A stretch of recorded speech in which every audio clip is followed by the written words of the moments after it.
Lesson 3, Addition and Subtraction Word Problems.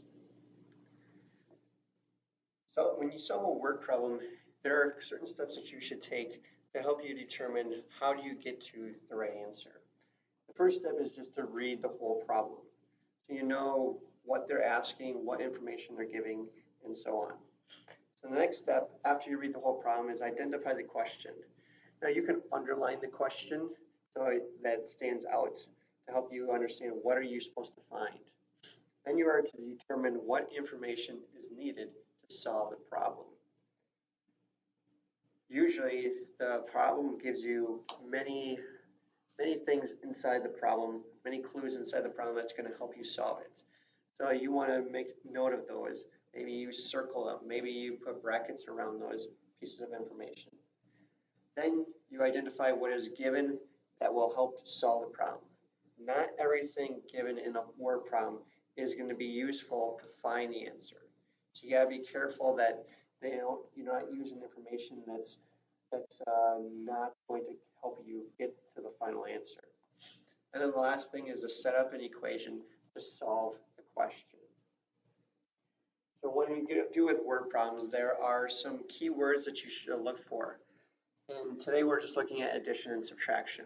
So you can see in the addition box here, we have many different words that would give you clues that you are to add. So you have add, you have altogether, you have both, combined, how many, in all, increased, and so on. Any of those numbers are those words that you see in a word problem that should give you a clue that you should be adding in your work to find the answer. And then subtraction, you got decrease, difference, fewer, how many more, left, minus, take away, and so on. So just keep in mind keywords that help you determine what operation you should use to solve. So let's look at an example. In the first half of the game, Heidi scored 12 points. In the whole game, she scored 27 points. How many points did Heidi score in the second half? So if I were to underline the question is how many points did Heidi score in the second half? So they wanted to know from the total. First off, they gave us what Heidi scored in the first half. So the first half, Heidi scored 12 points. But the whole game, she scored 27 points. So you want to know what the first half is, or the second half. So the first half plus the second half gives you the whole game score. So if we were to use this equation that I have written here and just substitute numbers. So for the first half, Heidi scored 12 points. I don't know how much she scored in the second. So I'm going to put plus S equals the whole game. She scored 27 points. Now I just have my equation. I have one variable left. I can now solve for S. 12 plus what gives me 27. Now if you wanted to use steps of using one step to solve it, we would do the opposite of addition. The opposite of addition is subtraction. So the opposite of adding 12 is subtracting 12. And I should do that on both sides. Now I have S equals 27 minus 12 would give me 15. So Heidi scored 15 points in the second half. I can check my answer by taking 12 plus 15. 12 plus 15 is 27. Let's look at the next one. Alberto went to the store with a $20 bill. He bought a loaf of bread and a half gallon of milk. The clerk gave him $15.17 in change. How much money did Alberto spend on bread and milk? Explain why your answer is reasonable. So they're asking how much money did Alberto spend on bread and milk? So he went to the store with a $20 bill. He gave the $20 bill to the cashier or the clerk, and the clerk gave him change back. His change back was $15.17. So that's going to tell us they gave some, they took a price away and gave you a certain amount back. So Alberto started off with $20 and the cashier subtracted a certain amount. I'm just going to use N. And Alberto got back $15.17. Now, if we want to figure out how much did he spend, I can take my $20 and subtract the change that he got back. So I'm going to subtract $15.17. I can't take 7 away from 0. I need to borrow, but the next place over is a 0. Can't borrow from there. Next place is a 0. So I can take $1 away from 20. Now I have $19 left. And I got, I can get a 10 here for the 10th place, or the 1's place, for the 10th place. Now I can take a dime away. I have 9 dimes left. Now I can add 10 pennies. So 10 minus 7 is 3. 9 minus 1 is 8. 19 minus 15 is 4. So how much money did Alberto spend on bread and milk? He spent a total of $4.83. Now if you took $20 minus $4.83, you will get the $15.17. And the easy way to check it is just add straight up. 3 plus 7 is 10. 8 plus 1, carry the 1, is 10. So we have a plus 1 here. 5 plus 1 is 6, plus 4 is 10. Carry the 1, 1 plus 1 is 2. There's your $20. Next example. The hike to the summit of Mount Whitney began with the upper trailhead at 8,365 feet. The elevation of Mount Whitney's summit is 14,496 feet. Which equation shows how to find the elevation gain from trailhead to the summit? We need to find out which equation shows the elevation gain. So it goes from the trailhead, and it says that it began from the upper trailhead at 8,365 feet to the summit. The summit is the higher part, so the elevation of Mount Whitney's summit is 14,496.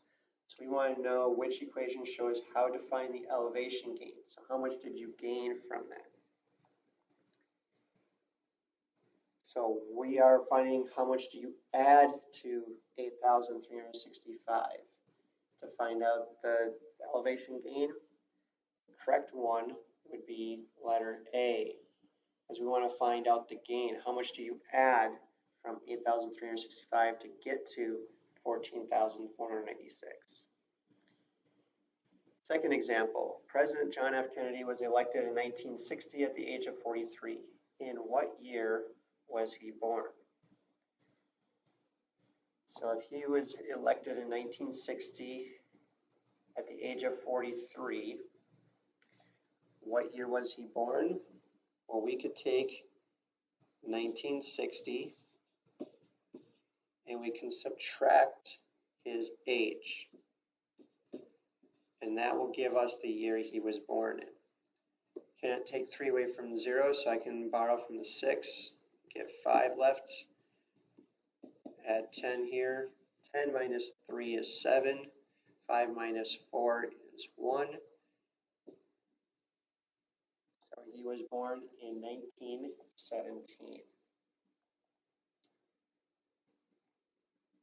Next example, from 1990 to 2000, the population of Garland increased from 180,635 to 215,768. How many more people lived in Garland in 2000 than in 1990? So here the key word is how many more. So that's a comparison. When you're comparing, that's a clue that you are going to subtract the numbers. So I'm going to take my 215,768 because that's what it was in 2000, and in 1990 they had 180,635. So they're asking you how many more people lived in 2000 than in 1990.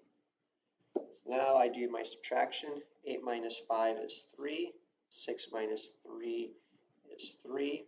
7 minus 6 is 1. 5 minus 0 is 5. 21 minus 18 is 3.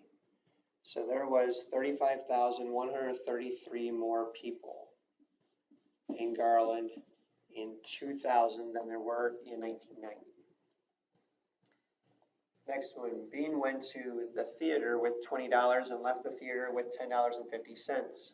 How much money did Bean spend at the theater? Explain why your answer is reasonable. So he starts off with $20. When he leaves with $10.50. So he spent some. We don't know how much he spent, but we can subtract from the $20 how much he has left to determine how much he spent. So I subtract $10.50. Can't take 5 away from 0, so I need to borrow from the dollars. So if I have 20, I now have 19. If I take $1 away, I get 10 dimes for it. 10 minus 5 is 5. 19 minus 10 is 9. So Bean spent $9.50. Next example, in the 3 8th grade classrooms at Washington School, there are 28 students, and 31 students. What is the total number of students in the 3 classrooms? So the total number tells you we should be adding all 3. If I add all 3, so 29 plus 28 plus 31. Add them all together. 9 plus 8 is 17, plus 1 is 18. 1 plus 2 is 3, plus 2 is 5, plus 3 is 8. So 88 total students. Next one, which equation shows how to find how much change a customer should receive from $10 for a $6.29 purchase? So you pay with $10. It costs $6.29. How much money should you get back? You would take your the $10 and you'd subtract $6.29. So the only one that's showing you're subtracting that from $10 is letter B. And the last question, an application. On Monday, Robert's bank account balance was $140. On Tuesday, Robert withdrew $56. On Thursday, Robert deposited money in his account. On Friday, Robert's account balance was $180. How much money did Robert deposit in his bank account on Thursday? So only worry about Thursday. So Monday, his bank account was $140. On Tuesday, he withdrew. Withdrew means he takes it out. So we have to subtract $56. And then on Thursday, he deposited. So deposited means he added money into his account. Friday, his account was, so we don't know how much he added to it. Friday, his account balance was $180. So we need to find out what N is. So the first step is I'm going to take my $140 and subtract 56 from it. if I subtract 56,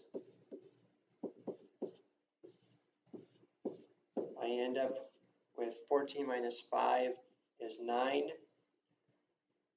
Not 9. 90, this is a 6. So I need to borrow, take $10 away from here. So I got 13. Here I got 10. 10 minus 6 is 4.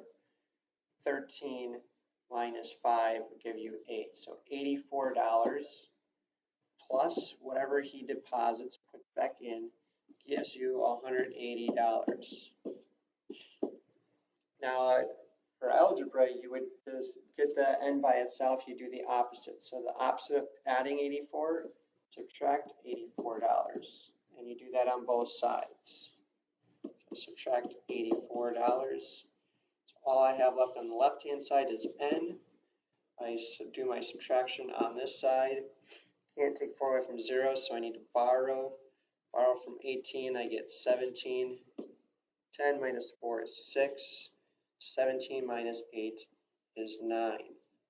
So he deposited, he put into his account $96.